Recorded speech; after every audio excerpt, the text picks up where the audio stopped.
आज वर्तमान में संस्कार विहीन लोग होते जा रहे हैं। पुत्र पिता को नहीं मान रहा है, पिता पुत्र को नहीं लोग आते हैं। उनकी प्रगति प्रतिदिन बढ़े करेगी, नौकरी चाकरी शिक्षा दीक्षा जो बच्चे। हिंदू धर्म में एक ही धर्म है, सनातन धर्म, और उस सनातन धर्म को हमारा हिंदू समाज मानता है। यज्ञ करने से जितना भी ये प्रदूषण समाज में है ना, आज आप देख रहे हैं कि आकस्मिक घटना हो रही है, चाहे ऐसा काम हो जा रहा है। बने ही गाना गाते थे, भोजपुरी लोकगीत के गायक थे, बस सुना में 10-12 साल के थे तो बोले गाते ही थे। का दौर चल रहा है और आजकल कहीं ना कहीं युवा युवती सोशल मीडिया पे ज्यादा रील बनाने के चक्कर में लगे। उनके रील बनाने वाले में शत्रुघ्न कुमार और हमारी मौजूदगी है आज एक ऐसे कथावाचक जिनकी कथा मंचों पे आप लगातार कहीं ना कहीं सुनते हैं और बात करते हैं कथा में कथा कम और कहीं ना कहीं संस्कार की बात जाती होती है। आइए हम इनसे जुड़ेंगे और बातचीत करेंगे।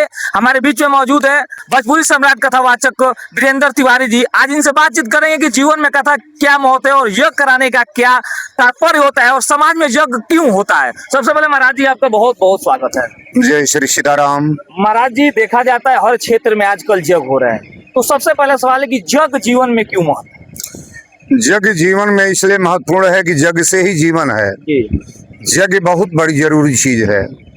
यज्ञ करने से जितना भी ये प्रदूषण समाज में है ना, आज आप देख रहे हैं कि आकस्मिक घटना हो रही है, चाहे ऐसा काम हो जा रहा है, हेमरेज हो रहा है, कितने लोग मर जा रहे हैं और इस तरह का जो शिकार बन रहे हैं, ये केवल पूजा पाठ न होने का कारण है। यज्ञ जितनी भी पृथ्वी पर दूषित आपदाएं हैं उसको सबको रोकती है। यज्ञ जगदीश का यज्ञ है, यज्ञ से बड़ा फायदा है। और यज्ञ करने में लोगों का जो समूह रहता है वो पूरा गांव एक साथ इकट्ठा हो जाता है, सब मिल करके एक दल से कितना भी कंपटीशन हो गांव में, लेकिन सब एक साथ मिल जाते हैं।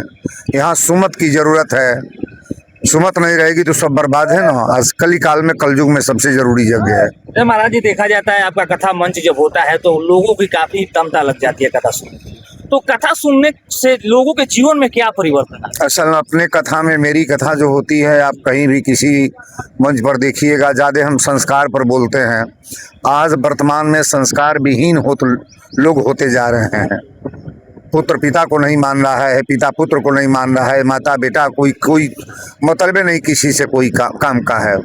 अगर यज्ञ के कथा के माध्यम में आएंगे तो मेरा संस्कार जो होता है कथा का, रामचरितमानस पर जो बोलते हैं तो पहले संस्कार ही लेते हैं। अरे महाराज जी, आप कथा बोलते हैं तो देखा जाता है उस कथा के माध्यम से कथा कम और घर परिवार की घटित घटनाओं पे प्रकाश डालते। क्या सही है कथा के माध्यम से इस चीज को? कथा से जरूरी है, घटना पर ही प्रकाश डालना जरूरी है जी। आज वर्तमान में जो विकसित समाज हो गया है, परिवार में जो प्रदूषण जैसे कहते हैं ना, परिवार में ही ऐसा हो गया है कि किसी से कोई का तालमेल नहीं है।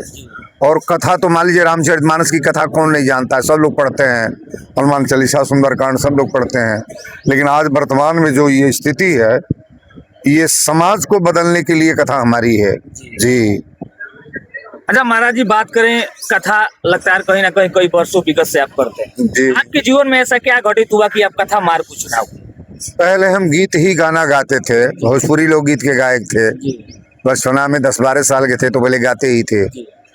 तो गाते गाते मेरे दिमाग में आया, बहुत कलाकारों ने कहा गया ये फिल्मी दुनिया में चलें, चाहे इस तरह की जगह पर चलें, लेकिन मेरे दिमाग पर आया कि हनुमान जो वहाँ अयोध्या गए हम और हनुमानगढ़ी से भेंकमाला लिए और रामचरितमानस का अध्ययन करने लगे, तब से कथा का ही देन है कि जो प्रकाश मेरा अपना दिखाई दे रहा है, कथा बहुत बड़ी चीज हो गई है। अच्छा, अभी आपने अपने माध्यम से कितने कथा कह चुके हैं समाज?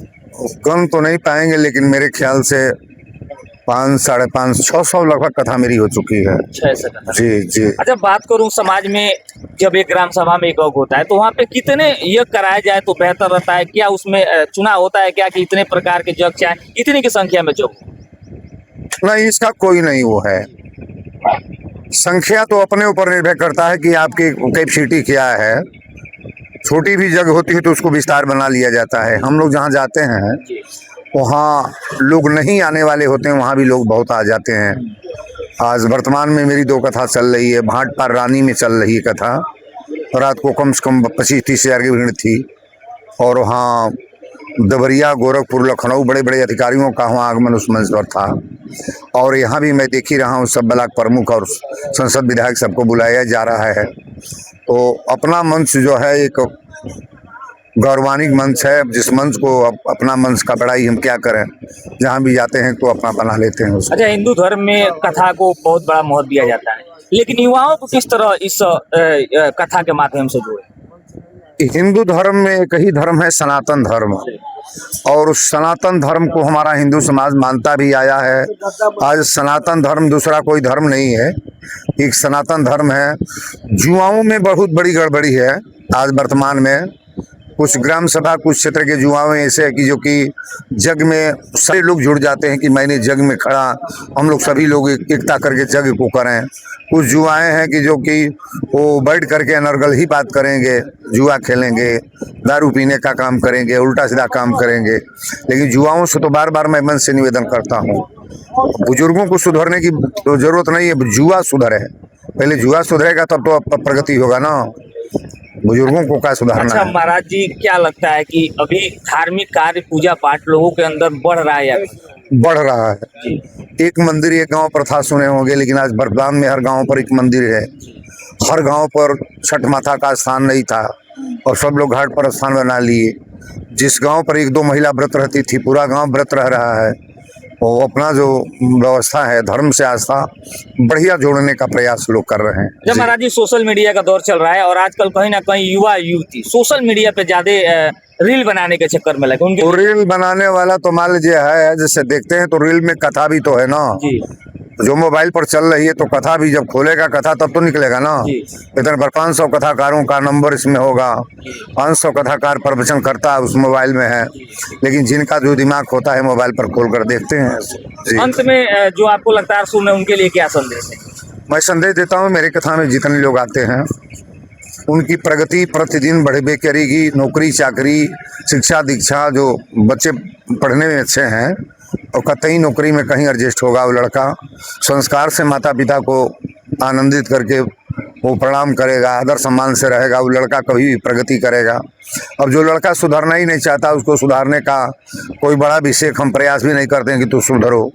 बिगड़ चुका है, उसको सुधारना बड़ा मुश्किल होता है ना, लेकिन जो बच्चे इस लाइन से हैं उनको तो सुधार दिया जाता है। तो बिल्कुल, ये थे भोजपुरी सम्राट कथावाचक वीरेंद्र तिवारी जी, जिनसे मैं लगातार बातचीत कर रहा था। आपको इनके विचार कैसे लगी? इस वीडियो को शेयर करें और अपना राय जरूर दें। नमस्कार।